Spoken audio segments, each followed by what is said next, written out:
Você já tentou ajudar alguém e saiu mais ferido do que a própria pessoa?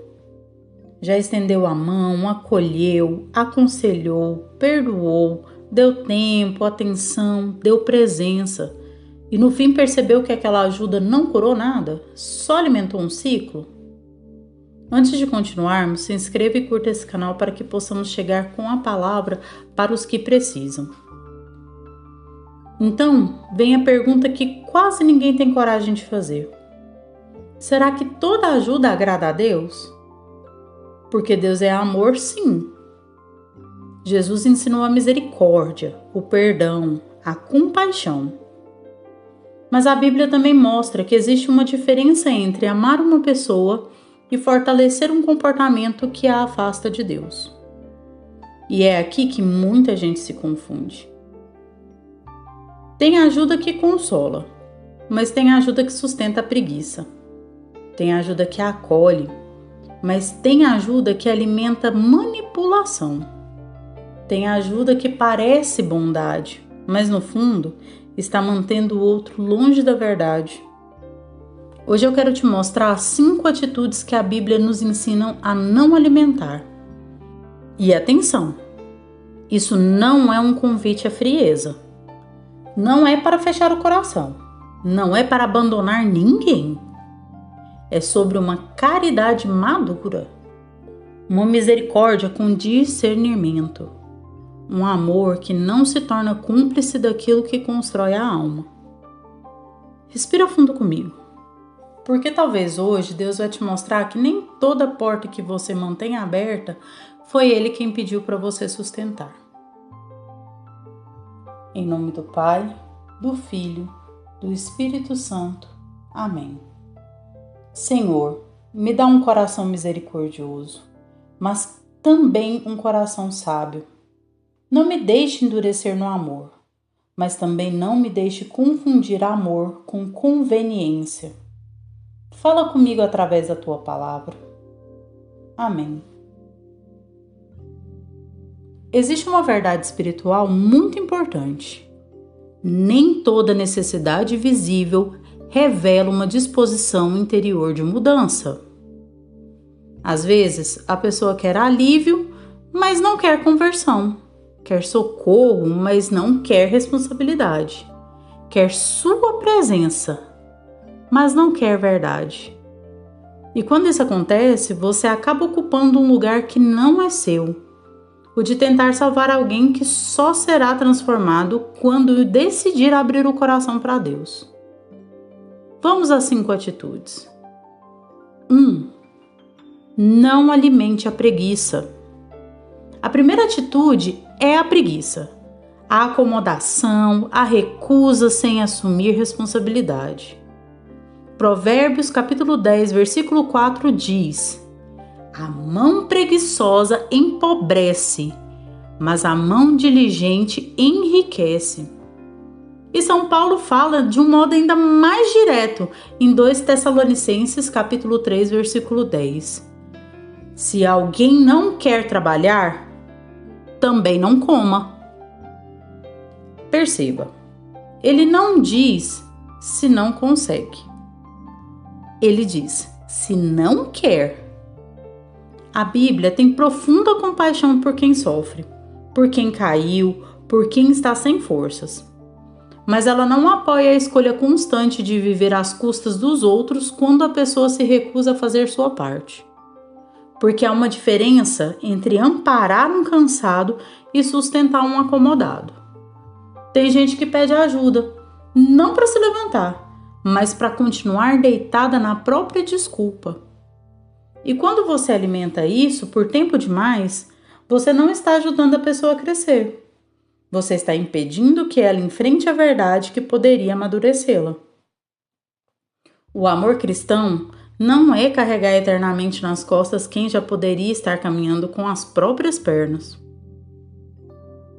2. Não alimente a ingratidão. A segunda atitude é a ingratidão, especialmente quando ela se revela um coração fechado. Em Lucas, capítulo 17, Jesus cura 10 leprosos. 10 receberam um milagre. mas apenas um volta para agradecer. E Jesus pergunta: não foram 10 os curados? Onde estão os outros 9? A ingratidão na Bíblia não é só falta de educação. É sinal de um coração que recebe graça, mas não reconhece a fonte. Em 2 Timóteo capítulo 3, versículo 2, ao falar dos tempos difíceis, incluí entre os desvios justamente os ingratos. Isso significa que você não deve fazer o bem? Claro que não. Faça o bem, ajude, seja generoso. Mas entenda uma coisa: nem toda pessoa que recebe algo valoriza o que recebeu. E algumas pessoas se acostumam tanto com a sua entrega que passam a tratar sua bondade como obrigação. Quando a ajuda vira exigência, quando o favor vira cobrança, quando a pessoa se aproxima para consumir sua paz, você precisa discernir. Porque a ingratidão constante corrói relações e muitas vezes revela uma alma que ainda não entendeu nem o valor do amor humano, quanto mais o amor de Deus. 3. Não alimente o orgulho. A terceira atitude é o orgulho. Tiago 4, versículo 6 diz: Deus resiste aos soberbos, mas dá graça aos humildes. Olha que palavra forte. Deus resiste ao soberbo. O orgulhoso não quer conselho, não quer correção, não quer escuta, não quer mudar. Ele quer apenas continuar certo. E isso é muito delicado, porque há pessoas que pedem ajuda, mas não querem orientação. Querem apoio para continuar do mesmo jeito. Querem aplauso para as escolhas erradas. Querem a sua companhia, mas rejeitam qualquer verdade que confronte o ego. A Bíblia nos ensina a exortar com mansidão, sim. Mas ela também mostra que sem humildade não há transformação real. Você pode falar com amor, pode acolher com ternura, pode permanecer disponível, mas não tente vencer sozinho a barreira de um coração que se fechou na soberba. Porque onde não há humildade, a graça encontra resistência. 4. Não alimente a rebeldia e a cumplicidade com o erro.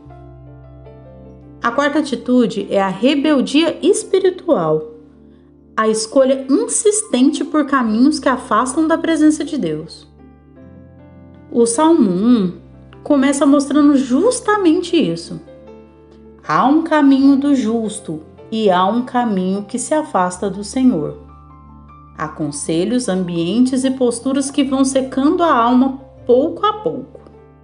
E Romanos, capítulo 1, versículo 32, fala de algo ainda mais sério. Não apenas praticar o mal, mas aprovar o mal. Esse ponto é muito atual. Porque às vezes a pessoa não quer só errar. Ela quer afastar os outros para normalizar o erro com ela. Quer estar perto, quer manter vínculo, quer parecer amiga. Mas no fundo quer te enfraquecer naquilo que Deus está construindo em você. E aí entra uma verdade difícil. Nem toda proximidade é comunhão. Nem toda presença é aliança e nem toda companhia é paz. Tem gente que quer ficar perto de você, mas não para crescer junto. Quer ficar perto para te confundir, te distrair, te puxar de volta para um lugar que Deus já mandou você deixar. Por isso, discernimento é tão importante. Não é odiar a pessoa. Não é se achar melhor do que ninguém. É não permitir que sua misericórdia se torne porta aberta para a desordem. 5. Não alimente a tolice persistente e a manipulação. A quinta atitude é a tolice persistente. Aquela que se repete, se recusa a aprender e muitas vezes se mistura com manipulação. Provérbios, capítulo 26, versículo 11, diz: como o cão volta ao seu vômito, assim o insensato repete a sua tolice. É uma imagem dura, mas muito clara. Há quem volte de novo e de novo e de novo ao mesmo erro e queira te prender nesse ciclo também.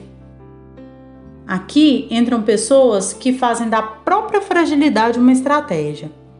Choram, prometem, voltam, pedem, se fazem de vítimas, mexem com sua culpa e sua pena, com a sua compaixão, mas não se movem de verdade para mudar.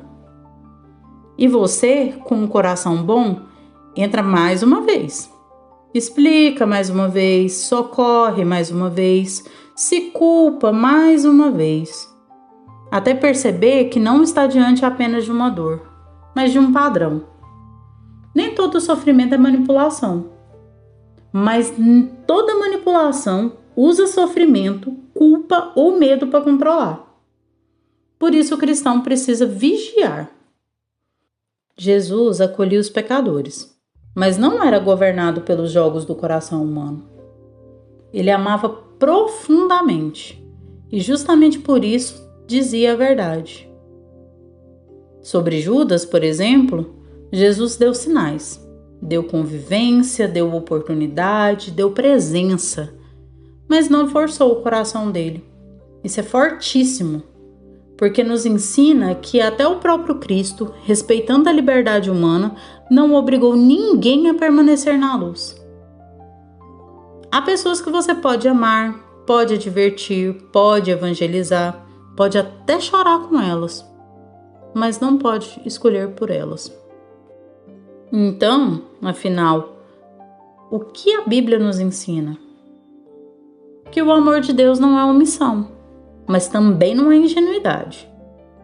Você não é chamado a abandonar as pessoas, mas também não é chamado a sustentar comportamentos que escravizam, manipulam, endurecem e a afastam da graça. Às vezes, a ajuda mais santa não é fazer mais, é parar de alimentar aquilo que só Deus e a consciência da pessoa podem transformar. Tem batalhas que não serão vencidas pela sua insistência. Serão vencidas pelo encontro da pessoa com a verdade.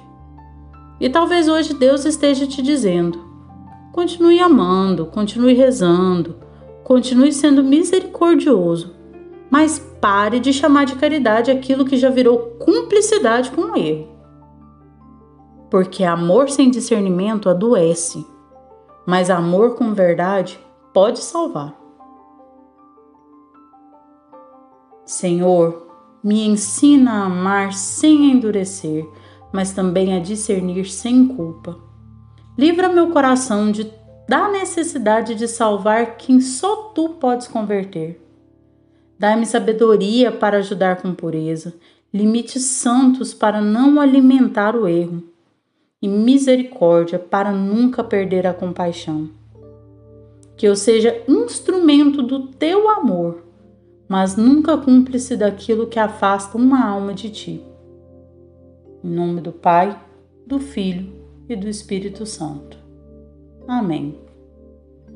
Se esse vídeo te ajudou, escreve nos comentários: Senhor, dar-me discernimento. E compartilha com alguém que precisa entender que amar também é saber colocar limites.